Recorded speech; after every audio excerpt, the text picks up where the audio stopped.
Bonjour et bienvenue dans les capsules Au-delà des comportements.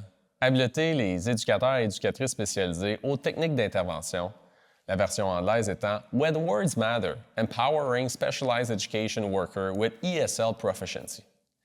Nous vous présenterons des techniques d'intervention utilisées en contexte de groupe auprès de personnes qui font face à des défis adaptatifs.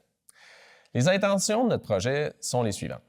Dans le fond, c'est d'apprendre les rudiments des techniques d'intervention parce qu'on sait que c'est un défi.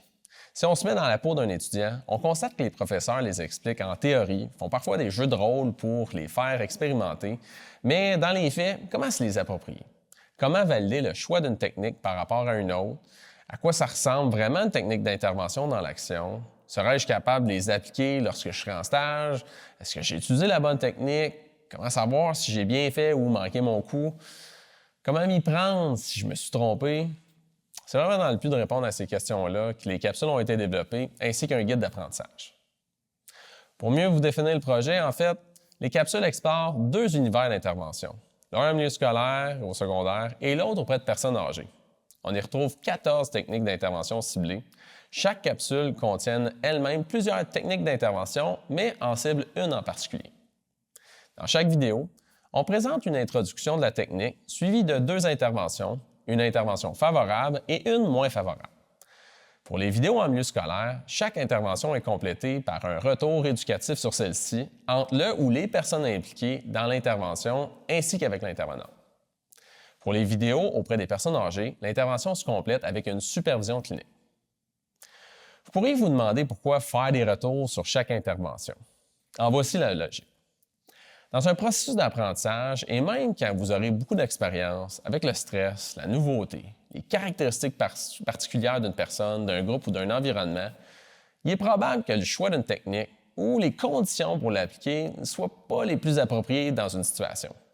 Les erreurs font partie du processus d'apprentissage et c'est aussi une réalité de notre humanité.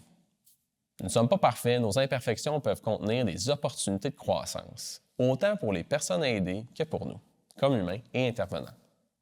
Ainsi, pour réduire le stress de performance et aussi pour maintenir une capacité à prendre soin des autres, apprendre à faire des retours sur ces interventions est primordial, autant pour nos bons coups que pour nos erreurs.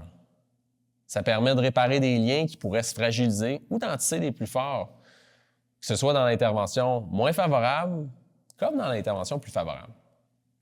En effet, quand notre intervention n'a pas su répondre aux besoins, et que ce soit parce qu'elle répondait davantage aux nôtres qu'à ceux du sujet, ou du groupe, ou parce qu'elle était juste maladroite, il est important de saisir l'opportunité de réparer ce qu'on a fait et de donner un sens à notre intervention en reprenant le tout avec la personne ou le groupe, ou les deux même.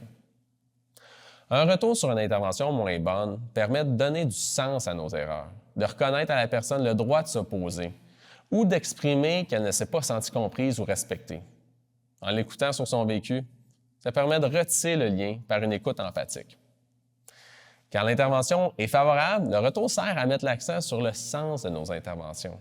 Dans les deux cas, l'intervention moins favorable comme favorable, on renforce le lien de confiance et la compréhension de l'aider suite à la situation.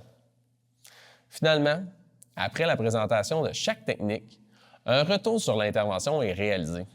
Dans celui-ci, l'intervention est commentée en vue de faire ressortir des éléments importants, une réflexion sur le contexte, sur les besoins et les intentions adaptatives. OK, on va apporter une petite précision théorique sur la notion d'intention adaptative. Alors brièvement, il est important de rappeler que la notion d'adaptation est centrale à la pratique de l'éducation spécialisée.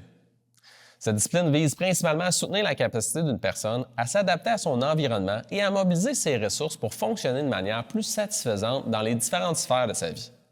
Ainsi, un intervenant qui accompagne une personne doit toujours avoir en tête ses intentions adaptatives.